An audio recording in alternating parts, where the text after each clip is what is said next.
Good morning, everyone, and welcome to the show. I am Nifemi Oguntoye. The future is on us right now. Yesterday, President Muhammadu Buhari took the oath of office, a second and final term as President of the Federal Republic of Nigeria. 29 state governors also told that line. 17 secured re-election, with 12 of them coming in as first-timers. They say we have now entered into the third decade of unbroken democratic rule, and there's a lot to expect as Nigeria keeps on showing example, hopefully good democratic examples for other African countries. I'm joined this morning to discuss the inauguration as well as how it took place across the country, and perhaps we'll come down to Lagos in the course of the program. Razak Olukwaba is a rights activist and public affairs analyst. Thank you for joining us on the program today. Good morning, and good morning, viewers at home. Deputy Provost NIJ, Dr. Jide Johnson, it's good to have you on the program. It's a pleasure to have you too. Good morning to our viewers at home. And So we're looking forward to greater days ahead. Not too exciting what we've seen in the past 20 years of unbroken democratic rule, but they say that the best military regime is still not as good as the worst democratic rule. But would you say that we've gotten some appreciable number of gains since 1999? Yeah, of course. There are good examples in the last 20 years, just as there are bad examples. And the reasons why we document everything we do is because of what I've said, to make reference in history. The biggest gain we have recorded is that there were more consciousness.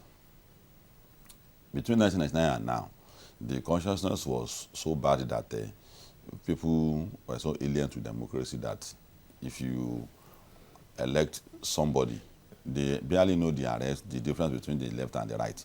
I work at the parliament just as when in between 2020 and 2022 before I moved on, and I look at the characters of the parliament members now compared to the effrontery they have against the executive. It might be primitive, but that effrontery is there now.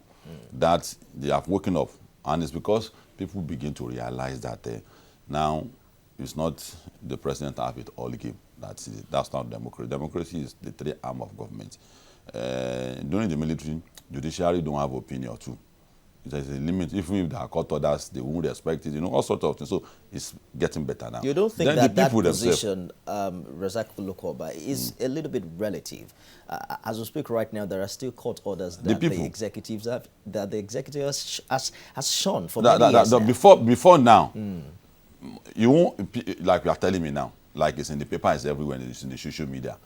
That time, people thought it is a right as an option for people in government either to obey court order or not. People thought it was that right. But people have realized now that it's not an option. It's a thing you must obey. Then the people themselves get more conscious. Nigerians are beginning to ask questions. If you look at the result of the elections, it's sent, Dino came back wounded to the parliament wounded, and it completely demystified Saraki. And the bedroom friend of son of, because they are parlor children, that the children you call to your bedroom, the political son of Buhari lost in Ogun State. I mean, his candidate couldn't emerge. Then in Oyo, look at what happened in Oyo. Look at what happened. So all over Nigeria, there's that consciousness that Nigeria now realize that. So this ballot is equally is a weapon. So, and that is the biggest gain. Right. Not infrastructure, there are infrastructure development. There's no state in the country where there's no federal government. I'll get back to you on this. Let me bring in Dr. Johnson here. Do you think that Nigerians appreciate the 20 years of unbroken democratic rule, given the challenges we still have with the rule? Civilian rule, of course. There's a difference between democratic rule and... But isn't democracy... we are in transition to a democratic rule. Are you saying that we're not currently what we have now democracy? Is civilian rule. Okay. Civilian rule in the sense that there are basic elements or factors that must be present for you to talk about democracy. You talk about the independence of the judiciary. You talk about free and fair election. You talk about enlightened citizenry. You talk about free press. You talk about obedience of court order. You talk about supremacy of the Constitution. And you believe we're still far away from that? We are still far away. The fact that we have a civilian running does not mean that you have that democracy. The democratic values are exactly. entrenched. So there are some certain democratic values that we still need to put in place for us to, if you look at, you talk about independent electoral system, you talk about free and fair election, courts are still taking decisions as regards. So we've done 20 years now. So how long more before we begin to see this value? Well, you see, it takes time. Like Razak said, some certain institutions are beginning. We are deepening some certain institutions. The legislature, to the charging of many people, are asserting their responsibility as a co-branch of government equal to that of the executive. The people see the executive on day-to-day basis. Now, the judiciary are also asserting their role and responsibility in democratic society as a co-branch with the various judgments that they have given concerning the elections which we have had in the past, the one we even had earlier this year. So we are making gains. We are making transition towards that. We talk about, we have had for the first time uninterrupted civilian administration in Nigeria. We had 4 successive elections, and hopefully by the time we get to 2023, we believe that some of the lessons, some of the mistakes we made in 2019 will be corrected. When you say it will take a long time, are you saying that we're going to have to keep counting decades before we get it right? But American democracy did not just happen by accident. It's over 200 years. Even with 200 years of democracy, they are still having challenges. Let's take the issue of Russian collusion. The report of the special investigator. There's still an issue concerning that. Or should Congress impeach the president as a special investigator? So democracy evolved. Well, there are people who would say that at 20 we should have been crawling, especially when it comes to the fundamentals. You know, the rule of law, conducting acceptable elections, for crying out loud, isn't something that we should be counting hundreds of years to make happen. But let's move on very quickly because of our time. Let's turn our attention to the inauguration exercise yesterday at the Eagle Square. So quite a number of Nigerians, well, maybe let me say a little bit disappointed. They were expecting to hear the president's speech. Of course, you recall that the one in 2015 became very popularized with his line saying he belonged to everyone and of course to nobody. But they said it's a unique celebration that we will have to wait till June the 12th to hear that speech. Help us understand how relevant his speech would have been on the day that he took the oath of office. Yeah, my friend here, my good friend, I don't think we should, I just want to quickly take him on. We should not mistook democratic challenge for absence of democracy. Democracy all over there have challenge. And the paramount thing, the recurring decimal in democracy should be participation of the people. Once the people are involved, Russian version of democracy, Cuban, American, it's not a stereotype definition of democracy, so that the election every 4 or 5 years is democracy. Democracy is once you are participating. China is saying that we want Abiy for the rest of their life. That's democracy too.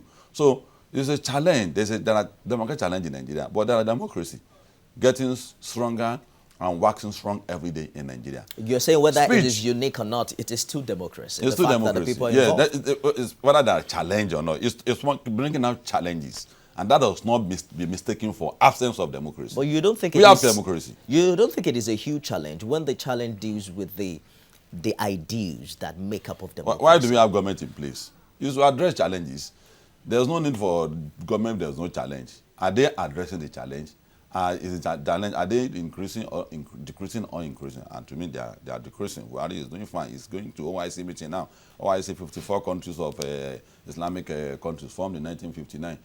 But if he didn't go there, I would feel disappointed because there are global issues that is going to. But people say, what is he going to do now? But no, it's not going for holiday. So now your question is optional, whether the president should talk or not. You know what Buhari stands for? He's fighting corruption. You know what it stands for? He's saying that devolution of power in his own way by removing local government from state government. So it is devolving power from the state. You know what? So it's rhetorics to expect Buhari to say that. You assume that every Nigerian knows what he stands for. Yes, yes. It's rhetorics. Given how To me, competitive the election that to brought me, him for a second term he was. has given. You don't think that he needed to his convince manifesto. those who did not support him He said in his re-election? he read his manifesto over and over and over and over again. Let's get to work. That's what I'm saying, that the manifesto he read was a pre-election matter. Yes. Which would have And appealed, he's the president. hold on, Mr. Razak, which would have appealed to those who were supporting him. People who did not want him for a second term wouldn't have cared to listen to him. This time is different. He's taking the oath of office as president of the whole country. Are you expecting him to review his manifesto? Or what are you saying? No, I'm saying that help us understand. You shouldn't for major. instance, Don't let us major or minor. It's majoring or minor to say that you are going to score Buhari low because he didn't say anything yesterday. You're getting me wrong. We are majoring on I'm minor. saying help us understand the importance of having an inauguration speech by a president who has just taken the oath of office. That's my question. What is the content of inauguration? It's about his covenant. Is to kickstart a government. No covenant. We are not getting to the point of the covenant begins with right from the time he rolled out his manifesto. So the covenant that you're actually talking about is that signation and the swearing-in ceremony that he's going to do. So, and let's begin to say things as it is. The fact that some people don't celebrate birthday, it doesn't mean that they are not alive. People have a way of celebrating their birthday. So that why did not talk. Did you get my point now? It's not an aberration. I think I could explain. Let me hear Dr. Justice. There are some conventions with some certain things, like a professor being appointed as a professor, and on the day of his inaugural lecture, he's not giving on the day of his inauguration, he's not delivering inaugural lecture.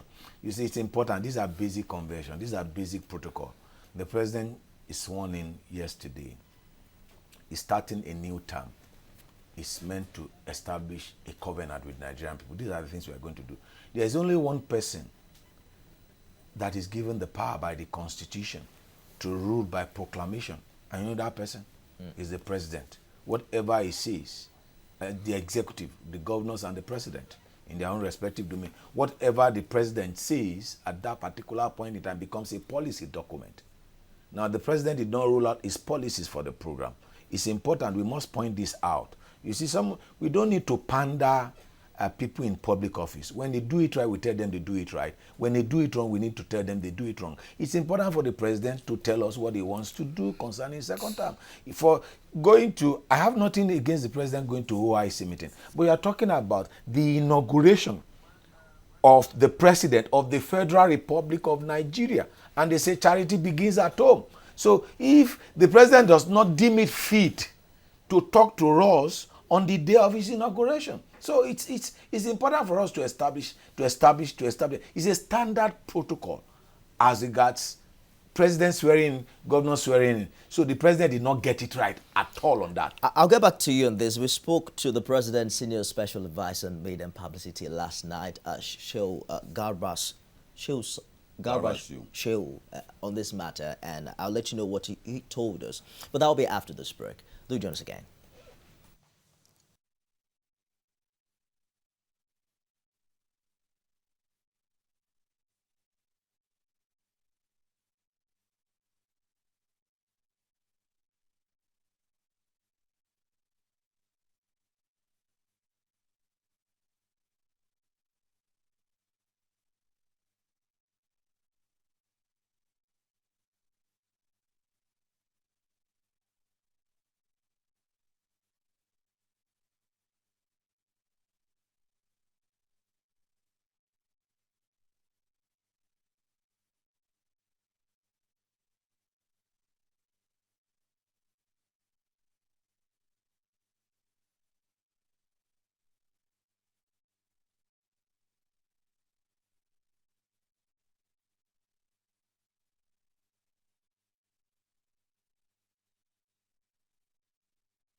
to have you join us again. You're watching This Morning. We're talking about Nigeria's 20 years of unbroken democracy vis-a-vis the inauguration that held yesterday at the Federal Capital Territory, and of course for 29 state governors, 17 of them securing re-election, and we have 12 newcomers.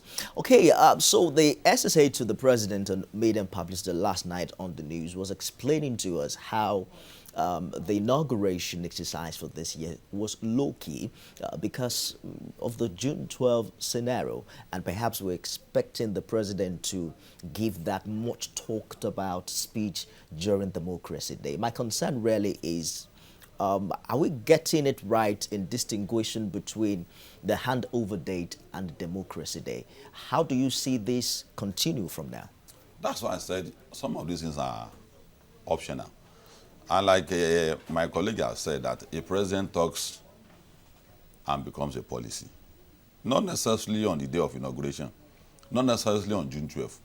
Even if you come across the president and you interview him, and pronouncement that has never made before, if that pronouncement is made on a subject matter or on an institution or apparatus, it becomes a policy. So president talks, not carelessly, but talks where he wished to talk and where he felt is appropriate for him to talk. So the most appropriate time that president thinks he can talk is June 12th. That we should be asking. That's speculative, because we have not gone to the June 12th. That's speculative. He said I didn't say this before. He said the SC said so. It's not speculating. He said the SC said so, and that is representing the president. For me, I was not even using June 12 as a fallback. If you look at my intro, what I'm saying is that there are conventions that people create. What is the essence of talking to Nigerians all the time because you just want to hear what the president just want to hear what the president wants to say, and or the governor wants to hear what the governor will say. Some governors promised to pay 30,000 naira, but I know from statistics available to me that some governors will not be able to pay 30%, 30,000 naira, which is unacceptable to people like me. But I know the way some governors run their state at the moment. There will be crisis. So what is the essence of such statements? Just flamboyancy, just because Nigerians want to listen to me, only to come back 2-3 years later that he made this kind of problem. So what I'm saying is that I know what Buhari stands for. Within these 4 years, I know many people will go to jail on corruption cases. I am convinced about that, and I know that like what many people may say, that things are tough, and that's the basis why they are condemning Buhari. They think things are better for me than I'm supporting Buhari too. I sold my car at car 45. I raised loan to do business now. During Buhari, I never sold my car in my life. But I'm not holding Buhari responsible. Where we have find ourselves today in Nigeria, the penalty for the stupendous spending, for the penalty for turning our economy upside down, and we watch them do that. We have to pay the penalty for it. So I guess that we must know that if a worker spends his entire salary in January, 11 months, the remaining 11 months, you are going to survive through unconventional means. So what we are going through in Nigeria, that's the expected pace I expect this government to move. It's all right. I get your point. I don't expect it to move faster than this. The president, you talk to the audience where you have the largest possible audience. It's about timing. Knowing what to say, when to say it, where to say it, and how to say it is strategic. Especially when there are challenges like insecurity. Yesterday, the kind of audience that the president will have gotten yesterday, the number of Nigerians that he will have spoken to yesterday cannot be compared to the number of people he speak to on June 12th. And then we shouldn't mix the two together. June 12th is Democracy Day. Democracy Day is different from Inauguration Day. On June 12th, the president can talk about the history of Nigerian democracy, how we found ourselves, the gains we have made concerning democracy. But on Inauguration Day, it's about the day that the president swears the oath of office, where the president swears an oath of allegiance to the constitution, to the nation, that this is what I'm going to do. I'm not going to be the president of APC. I'm not going to be the president of the North. I'm not going to be the president of the South. I'm not going to be the president of one section. I am going to be the president of the Federal Republic of Nigeria. It missed an opportunity. We should stop pandering. This is what people did in the last 4 years, patronizing the president, patronizing him. I'm looking for the excuses we'll give at the end of 8 years, because time waits for nobody, but everybody is judged by time. We all mark our time. So it's important. The president missed the opportunity. Let's say the truth.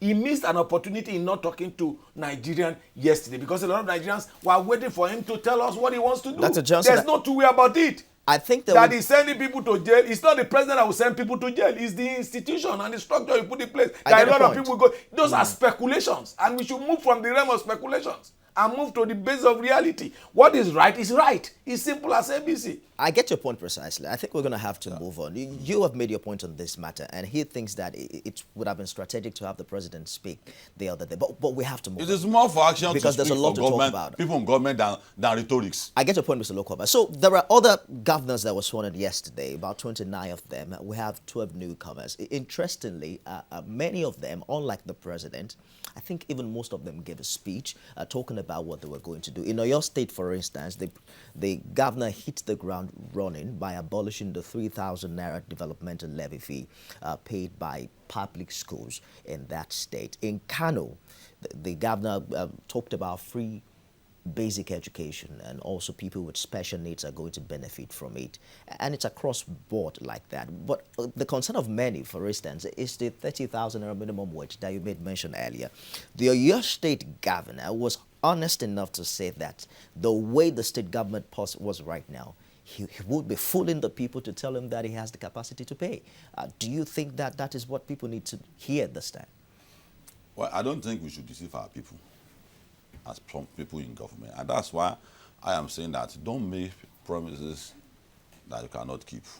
All the things that people say Buhari should say, he has said it before, that he won't be the president of APC. He's a friend of nobody, he's a fan of personal. So he has said it before. And it is high time we try to understand the challenge and the pain the government is going through. We are coming from a point of view where 90% of what government tells us are lies. So that is a psychological issue, that whatever the governor says, the president says is a lie. So does that mean that the president shouldn't say anything again? No, I'm talking about, you asked me a question. I'm giving you an answer. I'm not talking about president again. Okay. I'm talking about the governor. That we are coming from a position where we don't believe what the people in government tells us anymore. We should get to a point where on our own, if promises were made and there are challenges that government can meet it, we should get to a point where on our own, we should first admit that there are challenges, that government can meet this position. Government is not abracadabra. It's not by magic. It's by what is available. I use it to do what I promised to do. If certain things are not available, people must admit on their own that things are not available. The way we run our state, the way the governors go to Abuja every time, without looking at what they can do to raise money to run their state, there will be problem in the country. And like I kept saying that we should reverse the trend of encouraging government to keep taking money from Abuja. Let them start looking inward. Where is the structuring? So if your state government has said, as an activist and as a labor person, that might not be acceptable to me. But he's saying that the way the state is run at the moment, bogus salary for commissioners, bogus salary for House of Assembly, 6 staff for each members of the parliament at the state. You know that Senator have 11, House of Rep 9, House of Assembly 6 staff. So all these excesses are on waste. He's saying that if I continue to account, that's the message he's passing. Except if all of us have to sit down. Should we start merging ministries? Should we cancel all the staff that they are entitled to? Newspaper, commissioner with retinue of drivers. That's what government should start thinking about. So instead of telling us that, you should be telling us the challenge he is facing. You just say this, maybe because of timing. Open up the challenges. If you didn't open up all the challenges you have, and you just make this kind of pronouncement, it's going to run into crisis. And I can understand that it is trying to tell you what he has met on ground. But it should go beyond that. It needs to open up everything. Governance is run by secrecy. Let us know what are its challenges. Then the people should also be frank enough to admit that our state truly can't pay 30,000 naira. We should run away or to move away from this attitude, permanent attitude that government can do everything if they want to do it.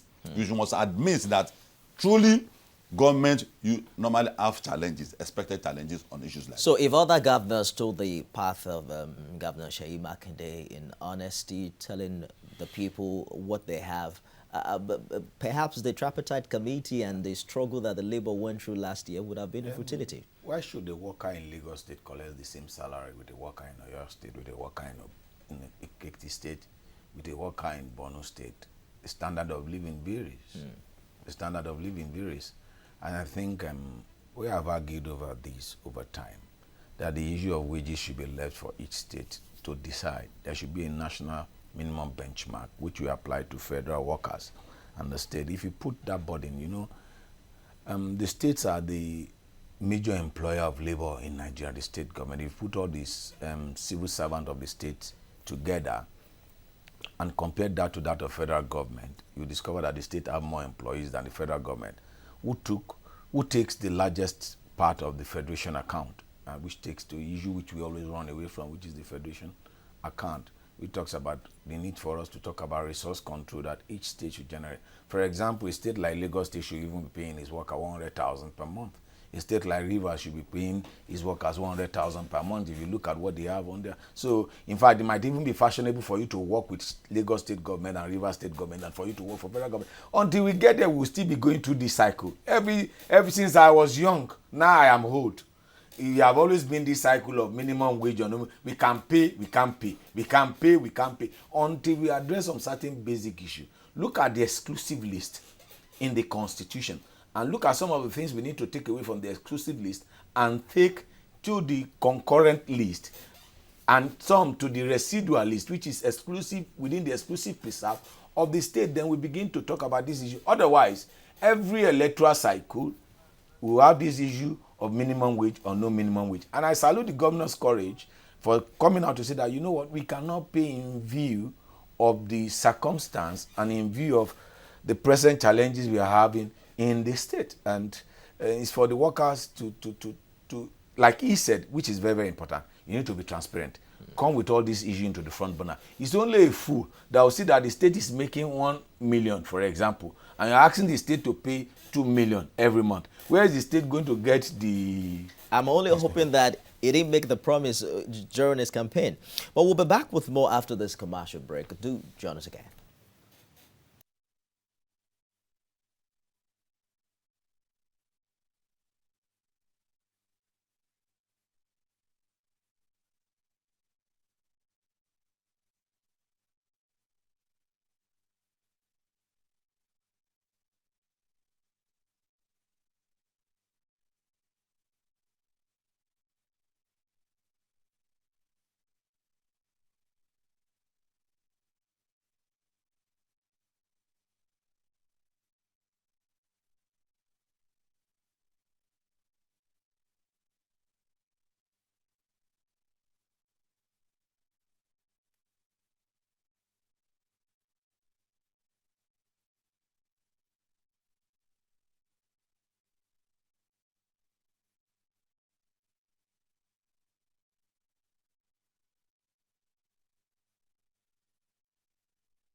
Thanks for joining us again. We'll open the phone lines shortly to have your contribution on the program. We're talking about 20 years of unbroken democratic rule in Nigeria. And we spoke earlier about the inauguration that held at the Eagle Square in Abuja. Just a minute before we get back to the stage. So they noticed that 3 former heads of government were absent at that meeting. Former President Goodluck Jonathan, who was there in 2015, Abdulsalam Abubakar, and Olusegun Obasanjo. How significant do you think this absence was? Well, I don't know the excuse they gave for now for that for not coming to that. And the majority of our politicians in Nigeria, we have to work on it. Nigerians, our politicians, they are the one they kept misleading us. They kept creating crises among the people who are not party members, bringing all sort of immature tendencies. For whatever reason, there's no reason why they shouldn't be there. I don't think there's any reason for them not to be there, either as an opposition or whatever. And that is why we are saying that the country must always come first in every situation. INEC needs that orientation, that parties should always push forward people who will put the country first. There's a danger that if you just want to use positions, elections to assuage, and you don't consider the country first, this is the kind of thing we'll face. We'll end up having this kind of crisis where our leaders will not put us first. Dr. Johnson, do you that, think the speech of Buhari, people are expecting him to speak all over the world. When it comes to issues like this, Nigerians come together, we are one. So it's because of, if Nigerians say that we didn't miss your speech, that's an insult to the president. But we missed your speech. And the consolation is that, okay, I know you missed my speech, but I'm going to do this. So also for the president, former president, there is no reason, there should be no disagreement for any president not to be there. Because patriotism to a nation. You are not coming there to celebrate Buhari. Buhari will go in by 2023, he likes it or not. Did you get my point now? It is the office. And that's why at times, countries all over the world, either as a former president or certain, there are things there are lines that you will not allow. The first thing to say is that there are things that a former president of any nation, there are certain things that they don't allow to happen to them, no matter the crime they have committed. And that's why they are in office too. There are certain lines they don't allow them to cross, because they know that after office, there are certain things they won't allow them to do for you. So there are certain lines that our politicians, when they get to office, either there or tomorrow, there are lines they should not be crossing. Do you consider their absence as unpatriotic? It's just ceremonial. If you look across the state, Fashola was not in, I don't know whether Fashola was in Lagos, whether Tinubu was in Lagos, whether anybody was in Lagos. It's just that we are making news out of it. Something could have happened that prevented them from coming. It's just the ceremonial aspect of it, whether they are there or not. The principal actor is the Chief Justice of the Federation and the President and the Vice President that are meant to be sworn in. For example, the Senate President and the Speaker of the House of Rep, they were not there. And I think, like he said, there are some basic protocol we need to learn in terms of... No, the Senate President and the Speaker of the House of Reps were present at the Eagle Square. They were present at the Eagle Square, okay. Yeah. So... that's good. That's better, but I think that there are some basic things that are expected of you as a statesman.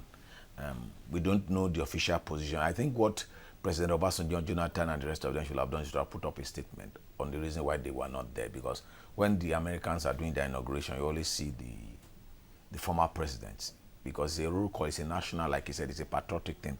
But it doesn't take the shine. Whether they are there or not there, they are just there for the ceremonial purpose. Doesn't mean that the inauguration did not hold. The inauguration will hold with their presence or not, or their presence. But we begin to read politics to it based on the fallout of the 2019 Talking about election. giving reasons, former Governor Ambode was not present at the inauguration yesterday. According to him, the handover had been done a day before, and that he wasn't going to take the shine away from the inauguration.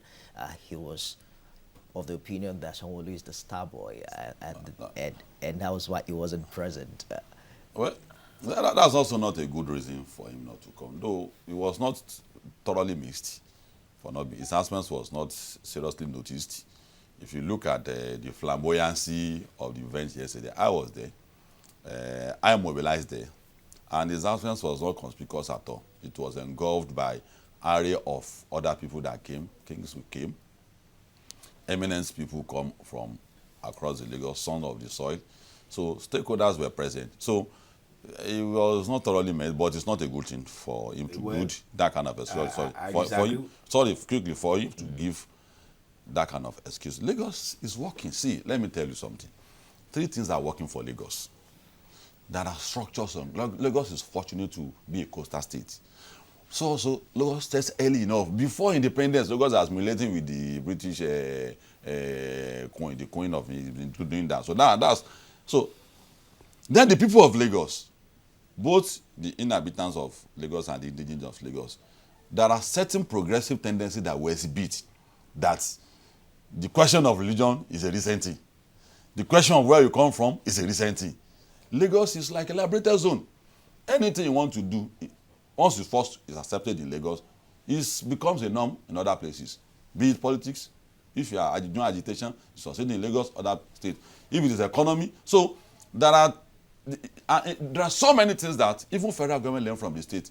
In the economy today, Lagos is the 3rd most cosmopolitan in Africa. Whereas in Africa, in the economy of Nigeria is number 17 in Africa. So, but it does not translate all these things you are giving does not translate to meaningful development. My brother, let cultural issue. Let it cultural issue. Cultural issues. See, cultural issues.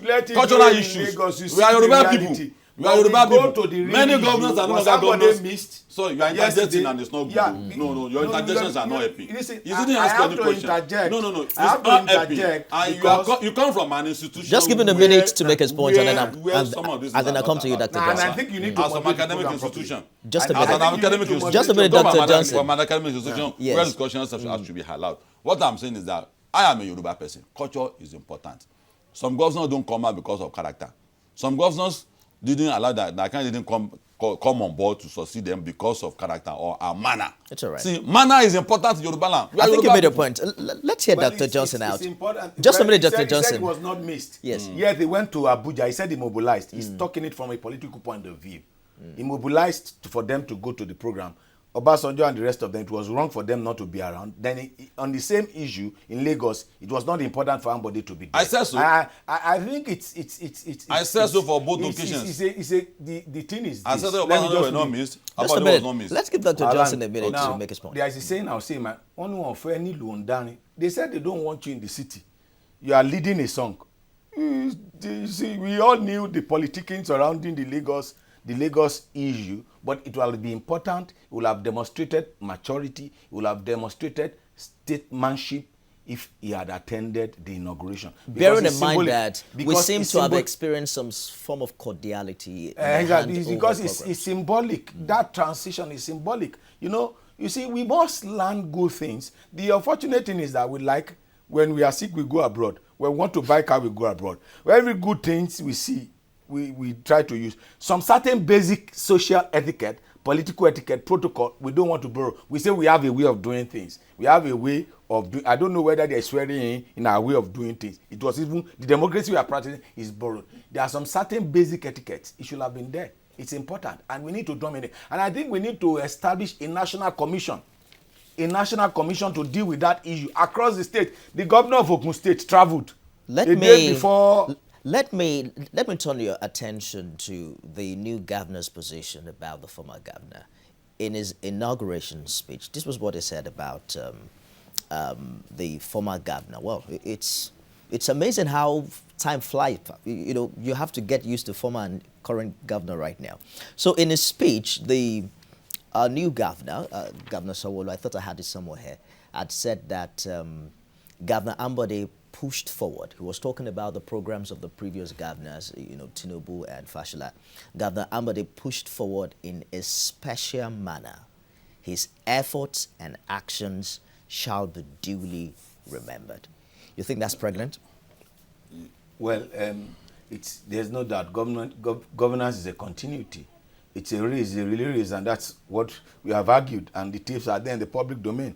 I remember in 2015 when somebody was busy looking back, I said here, even on this, said that, you see, governance is a relay race. Once you collect the baton, you keep moving forward. But the moment you keep looking back, you lose traction of what you want to do, and you lose speed of what you want to do. It's a continuum. Sanwo-Olu has taken the baton now. All he needs to do is to run his own leg of the race and ensure that there's no doubt. Nobody can deny what some of the good things that somebody has done. Each and every one of us have our own weaknesses, no doubt about that. But what is called experience, learning from the mistakes of the past. And I think that it's important for the present governor, Babajide Sanwo-Olu, to learn from the good things somebody has done, to also learn from the mistakes that somebody make, to avoid the landmines that somebody stepped on, knowingly or unknowingly, so as to move Lagos to the next level, which is the promise. Do you think, Mr. Lokwoba, Yeah. that finally we're going to be able to shut the door, at the political arrangements that ensured that the former governor did not get a second term ticket, and then be able to move forward like a relay race, as Dr. Johnson said? You can't legislate that. It's the wish of the people, your party, the people, and your programs. If you can't legislate second time by force, and you can't say governor should. It's a pattern before this guy got to the second time. Ajimobi, it's a 2 times. It's always a 1-time thing, But he had his way. Maybe he had a peculiar way that brought him back second time. But you see, my brother, Lagos is a shining example. We have always had people who exhibit maturity. There are unacceptable mistakes that the previous governor made. Unacceptable. Look at what somebody is saying. This is the kind of maturity we had expected anybody that emerges as a governor in Lagos. It's not as if there are things that that places his heart. It's Sanwo-Olu's time now, and I'm hoping that we're not going to be airing Ambode in the next 4 years. Already, the current governor is saying that he's going to fix the Apapa gridlock in 60 days. I'm afraid that is going to be possible, because a few days now after the presidential order, we're still tackling with that issue. But let's move on very quickly on this matter and leave Lagos for a bit to Ogun State because of our time. Ogun is another very, very critical place, a very interesting political situation where the incumbent governor could not see his will as regards his successor in power. There were rumors about, wranglings between the outgone governor and the incoming one. How do you see things play out in a situation where a new political interest comes to power? The way we've seen in time past is something new begins, and then there is hardly continuum with what the other person has done. Because the easiest route to leadership is through election in Africa. And once people assume that, they don't know that it's tenured. They assume that they are emperor. And I've said it that we should be describing them as His Imperial Majesty or Our Imperial Majesty, not His Excellency. It's even in Nigeria they use His Excellency, and I think we need to take it away from them. In fact, the only excellent person is God, is Almighty God. Now, our governors assume that they are all in all. One, they said they are the head of the government. Two, you can also call them the leader of the party. So they assume the role which they are not. And the moment election comes in and there is time for succession, they don't know when to quit the stage. It's unfortunate about what happened in Ogun State that even from the same party, you are seeing crisis that the outgone governor took steps to prevent the inauguration, the activities leading to the inauguration of the new governor by constructing road. I've always thought that was a rumor, because there wasn't an evidence to prove that actually happened in Ogun State. So we see a lot of animated stuff, but it looks like that did not really happen. But we all knew that there is a feeling of animosity between the governor, the former governor, and the new governor. And that's why I said that there is a need for us to establish a national commission. A national commission that we use to train on political etiquette, social etiquette, protocol, and the rest of them. Who trains our political class on that? We don't have that institution. We don't, and I think that there is a need for that institution, for them to know how to conduct themselves in and out of office, because it is important for you. Obama cannot say, I don't like Donald Trump. As a result of that, I'm not going to invite Donald Trump to White House. When Donald Trump won the election, he was invited to the White House. If another party wins the election in 2020 in the United States of America, Donald Trump will invite the person, even though they are engaged in bitter contest. All of these things we need to put in perspective. So I'm told now that indeed the drainage was constructed close to the stadium, but thankfully it did not affect the inauguration. Going forward right now, we seem to have seen a lot of different interests, during politicking and pre-election matters. But going forward, how much of inclusive government do we expect from this government, from these governors, being magnanimous and victory, so to speak, and carrying everyone along? Yes, you see, if you look at the sophistication of we became more sophisticated politically in the country. But characters of our public office holders are not equal to that level of sophistication. Because all these things we are discussing, it's a shock. You want to attain a mega city. You want your state to move forward. You can't sleep a project by professor that has been signed by an international financial institution. What image do you think you want to give to your state? And look at Lagos now. Lagos has higher profile even in World Bank more than Nigeria. What is counting for them? Look, all the programs rolled out by Sanwo-Olu shows that this is the kind of sophistication we expected in government. Any state attaining a mega city, those are indices you must expect. You must talk about security. If you can't secure your business, you won't come and do business there. Then transportation plays very, very, very central role. And we have recognized that in Lagos, all the roads that is meant for construction of roads is being exhausted. So an alternative source of transportation should be introduced. So you talk about rail, you speak about water transportation. Do you get my point now? So then quickly, he moved about from that. He moved about where the cross of the matter in terms of where Lagos is going, which is movement of people, production time, 3 hours to office, 3 hours back home. These are production time. You can, in a state that houses 52% of a nation's economy, you can't be wasting production time like that. That country can't prosper. So he's paying attention to that your movement is important. You must transact business. You must move around. So if you look at all these things, it is predominantly missing in majority of the states. Let me hold you very quickly to take this call from Just. Hello, good morning, Lucky. Are you there? Hello, good morning. Hello, Lucky from Jos. Are you there? All right, I'm afraid we'll get back to that. Keep the calls coming. The phone lines are open now for your contribution, and we'll try to take as many calls as we can. So it's interesting how all of these are playing out, and I understand your point of view as trying to establish the plans. He has called them 6 pillars of development agenda. I'm hoping that all of these pillars will take into cognizance what Dr. Johnson said earlier about the situation Lagos finds itself when it rains. And some say it's a time bomb waiting to explode, especially given the way and manner the rains come now with storms and destroying houses and all of that. But just a minute, let's get back to Lucky very quickly, who's calling in from Jos. Lucky, are you there now? I think we lost that. You quickly want to make a comment about that? Yeah, Lagos is a coastal city. And like Razak said, I think we need to look at our waterways. You need to harness.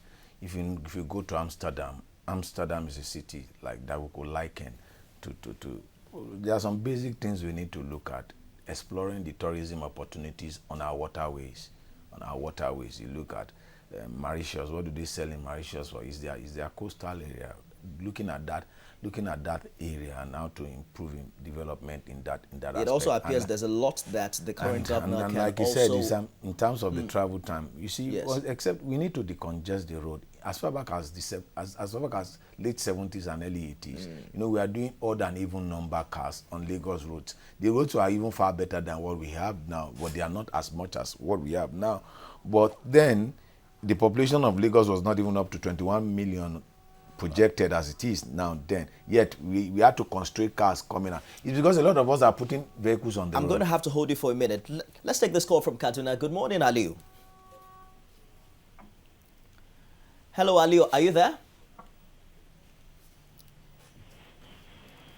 It appears we're having some problems with the phone lines. Keep it coming, and we'll hopefully be able to fix it in time. You were talking about waterways and the rest, and I have a feeling that there appears to be a lot that the current governor can continue. Just before the former governor left, he inaugurated some ferries and is also built some infrastructure in that light. But moving on now, what can the people do?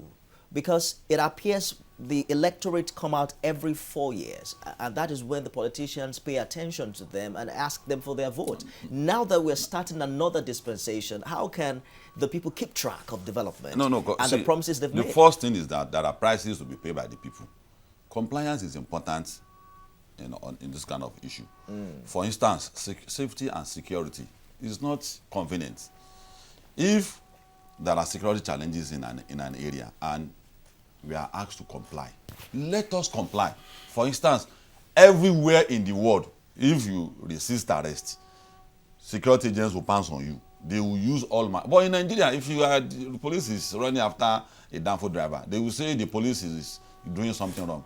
Why will you, if the arrest is wrong, challenge it in court? When the police themselves are breaking the law, they go through one way. When no, public last man. Even when public officials are driving this kind of against the interjections are not good. When the public officials are driving one way, how do you expect an ordinary citizen you are this type of you know why it is interjection difficult to moderate? Because both of you interject, so it comes natural. Perhaps it just what I'm saying got is inspired by a it position. is not a license for you because a policeman is doing something. The policeman will come to you diligently to seek for your car document and you took off. What license do you have to see? Because there was a police yesterday that did something wrong. Is that a license for you to now not to stop for police to show him your what he has asked for? That's wrong. And that's what I'm saying, that security is not convenient. There are states in the country today is so volatile that a security agent will take a further step. That's number one. Then drainages are being blocked. Not by aliens, but by people like me and you. So if drainages are constructed to allow water to flow, you will discover that some people, maybe out of ignorance or I don't know, they pour their deaths inside the drainage.